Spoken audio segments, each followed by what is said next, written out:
নমস্কার, কেমন আছেন সবাই? আশা করি সবাই ভালো আছেন। খাট্টা মিঠার নতুন আরেকটি ব্লগে আপনাদের সবাইকে স্বাগত জানিয়ে আজকে শুরু করতে যাচ্ছি নতুন আরেকটি সকাল। আজকের দিনটা অন্য দিন থেকে একটু অন্যরকম।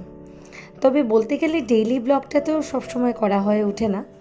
আমার বাড়িতে সেরকমভাবে আমাকে ভিডিও করে দেওয়ার কেউই নেই।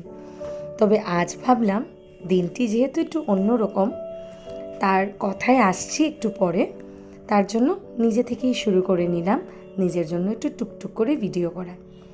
সকাল ঘুম থেকে উঠে দেখছি বেশ চড়াও করে রোদ উঠেছে। একটি একটি করে ছোটোবেলা থেকে যখন সানসৃজা ব্রাশ করা শিখলো, তখন আমরা চারজনে মিলে ব্রাশটা আমি একই সাথে সাজিয়ে রেখে দিতাম।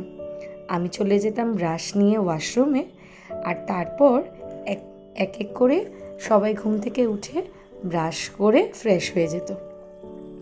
তাই এই রীতিটা এখনও চলে আসছে আমার বাড়িতে। আমরা আজও সেরকমভাবেই চলি। তো সেরকমভাবে মুখ টুক ধুয়ে আজ সকালটা মনে হচ্ছিল একটু ওয়াশরুম করে এসে তারপর চা বা জল যাই খাবার খাবো। কারণ এত চড়াও করে কয়েকটা দিন থেকে রোদ উঠছে যে বলার উপায় নেই। ঘুম থেকে উঠেই মনে হচ্ছে চান করে নিই। তবে আমার একটা জিনিস কি জানেন, রাতে যেহেতু কাপড় চেঞ্জ করি শুতে যাই, সকাল হলে ওয়াশরুম করে এসে ফ্রেশ হয়ে আমি রান্নাটা চাপিয়ে পুরো রান্না কমপ্লিট করে তারপর স্নান করতে পছন্দ করি। একেবারে স্নান করে ঠাকুর সেবা দিয়ে সকালের খাবারটা খেয়ে তারপর বের হয়ে যাই কাজে। তো সেই রীতিমতো আজও একটু ওয়াশরুম থেকে বেরিয়ে নিয়ে আসলাম চলে। সকালবেলা যতই গরম হোক না কেন, আমাদের বাড়িতে কিন্তু সকালে সবাই আমরা গরম জল খাই।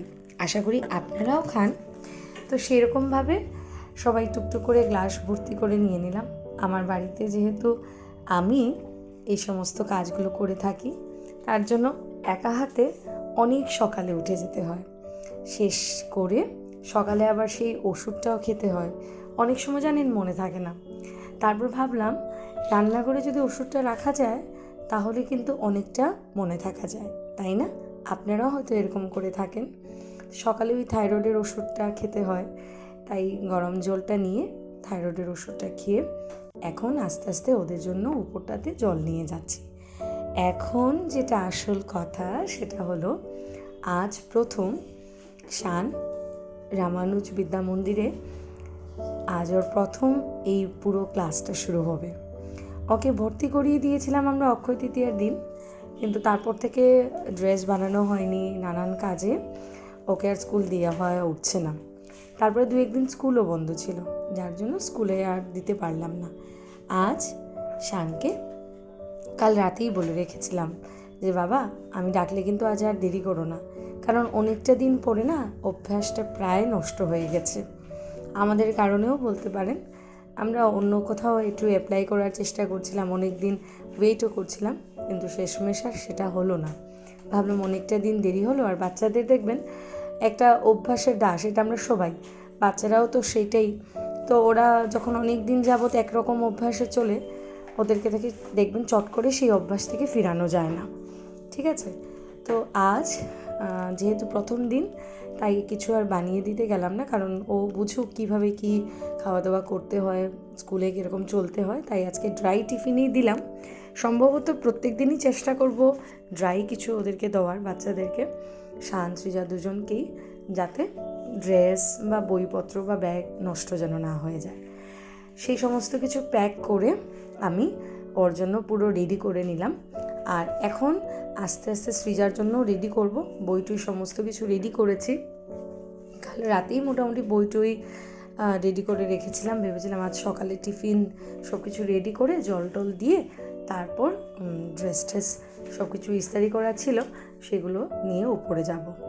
তো ড্রেসটা ভারী সুন্দর জানেন, কালারটাও বেশ মানে আই সুদিং যাকে বলে, খুব কড়া না, গরমের দিনে হালকা আরামই লাগবে। তবে সকালবেলার দিকে ও যেহেতু বেরোবে 9টায়, আমরাও সবাই মোটামুটি তার আশেপাশেই বেরোই। তো তো সকাল দিকে ভাত খাওয়াটাই আমাদের মানে বাড়িতে ফ্যামিলিতে এত বছর থেকে চলে আসে। মানে আমার সংসার জীবন থেকে দেখছি শ্বশুর বাড়িতে শুরুতেও ছিল আমাদের ভাত খাওয়ার একটা প্রচলন। অনেকেই খেত না, তবে তার মধ্যে আমরা কয়েকজন ছিলাম শ্বশুর বাড়িতে যারা আমরা ভাতটা আমাদের খুব প্রিয়। তাই রান্না বসানোর আগে একটু চারধারটা মুছে তারপর বসালাম। আপনারাও তাই করেন অবশ্যই। রাত্রিবেলার দিকে জানেন অনেকটা মুছামুছি করে রাখলেও পরের দিন যখন আমরা রান্নাটা বসাই তার আগে একটু মোছামুছি করে নিলেই ভালো। কারণ কেন জানেন, কখনো কখনো আরশোলা দেখবেন বা ইঁদুর, ছোটো ছোটো ইঁদুরগুলো যতই আপনি পরিষ্কার রাখার চেষ্টা করুন না কেন সেগুলো বাবাই করে। তো আজ সকালের আইটেম ভাবছি, যেহেতু অনেকটাই গরম, তো একটু আলু ঝুরি ভাজা করব, ডাল ভাত। তবে নিচের থেকে ঘন্টির আওয়াজ পেয়ে দেখলাম সানি ঘুম থেকে উঠে তার যাবতীয় কাজ সেরে ঠাকুর পুজোটা দিয়ে দিয়েছে। আজ আমার অনেকটা কাজ এগিয়ে গেল জানেন। এরকম একটু কাজ কেউ এগিয়ে দিলে বেশ ভালো লাগে। তবে স্বামী স্ত্রীর সংসার, ওকে আমি আগেই বলেছিলাম যে দুজনে মিলে হাতে হাত দিয়ে করব। তবে ছেলে মানুষ খুব একটা সময় দিয়ে উঠতে পারে না, কিন্তু যতটুকু পারে আমাকে হেল্প করে। তার জন্য আমি আজ আর ঠাকুর সেবার চাপটা নিলাম না, এদিকে বসিয়ে পড়লাম আমাদের জন্য একটু চা। সকাল দিকে একটু লিকার চাই খেতে ভালোবাসি আমি আর সানি, আর বাচ্চাদের জন্য দুধ। তো সেই সমস্ত কিছু সকালের পর্বটা সেরে এখন আস্তে আস্তে কিন্তু ডাল ভাতের পর্বটা শুরু করব। কারণ সেই মোটামুটি আমি কত সকালে উঠেছি, তো আস্তে আস্তে রান্নাবাড়াটা এই দিকটা না শেষ করলে আবার তার স্কুলে যাওয়ার সময় হয়ে আসবে। আর নিচে থেকে আমি কন্টিনিউ জানেন তো ডাকতে থাকি, উঠেছো নাকি উঠেছো নাকি। অনেকক্ষণ বাচ্চারা দেখবেন ঘুম থেকে ওঠার পরেও কিন্তু ওদের মা চাই, পাপা চাই। তো সেই সমস্ত কিছু আবদার মিটিয়ে তারপর ওদেরকে মোটামুটি ঠিকঠাক জায়গা মতো করানো যায়। তো আজও সেই মানে নিয়মটা বা রুটিনটা ভুল হয়নি। আর এই দিকটাতে ভাত চাপিয়ে দিয়েছি মোটামুটি তোমাদের সাথে গল্প করতে করতে। আর আলু ঝুরি ভাজাটাও বসিয়ে দিলাম। ডাল আমি মোটামুটি কাল রাতেই একটু সিদ্ধ করে রেখেছিলাম ফ্রিজে, আজ একটু নামিয়ে সম্বাসটা দিয়ে দিব। তবে ডালে জানেন 5 ফোড়নের সাথে আপনাদেরকে বলি আমি, একটু রসুন সম্বাস দিয়ে খেয়ে দেখবেন, খুব ভালো হয়। আর মোটামুটি দেখেন আজ আপনাদের সাথে ভিডিওটা ভাগ করতে পেরে আমার বেশ ভালোই লাগলো জানেন। এটা কোনো মানে ডেইলি ব্লগ করব বলে বা এরকম কিছু না, আমরা সবাই মিলে কাজ করতে ভালোবাসি, সেটারই একটু ছোট্ট অংশ আপনাদের সাথে ভাগ করে নিলাম। তো এদিকে সানি আমার আরেকটি কাজ এগিয়ে দিল, ড্রেস পরিয়ে সমস্ত কিছু রেডি করে আমি এখন শানকে একটু ভাতও খাইয়ে দিলাম। তারই মাঝে আমিও রেডি হয়ে পড়লাম। আর এদিকে আমাদের ভিডিওটা করে দিচ্ছে আমার সৃজা রানী। ও ছোটো ছোটো ভিডিওগুলো আমাকে বেশ সুন্দরভাবে করে দেয়। এখন বেরিয়ে পড়ছি আমরা স্কুলের জন্য। এখন প্রায় হাত ঘড়িতে দেখছি 9টা বেজেই চলেছে। যদিও 9:25 স্কুলের গেট বন্ধ করে দেয়, তবে আজ যেহেতু প্রথমের দিন তাই আমরা আর দেরি করলাম না। এদিকে যাওয়ার পথে মায়ের বাড়ি হয়ে গেলাম।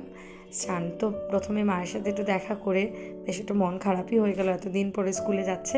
ঠাকুর প্রণাম করলো, আর মা তাকে 20 টাকা বকশিস দিয়ে স্কুলের জন্য রওনা করে দিল। আপনাদের ভালো লাগলে জানাবেন অবশ্যই। এরকম ডেইলি ব্লগ যদি আপনাদের ভালো লেগে থাকে তাহলে অবশ্যই আমাকে কমেন্ট সেকশনে জানাবেন। চেষ্টা করব আগামী কিছুদিন পর আপনাদেরকে এরকম ডেইলি ব্লগ উপহার দেওয়ার। ভালো থাকবেন, সুস্থ থাকবেন।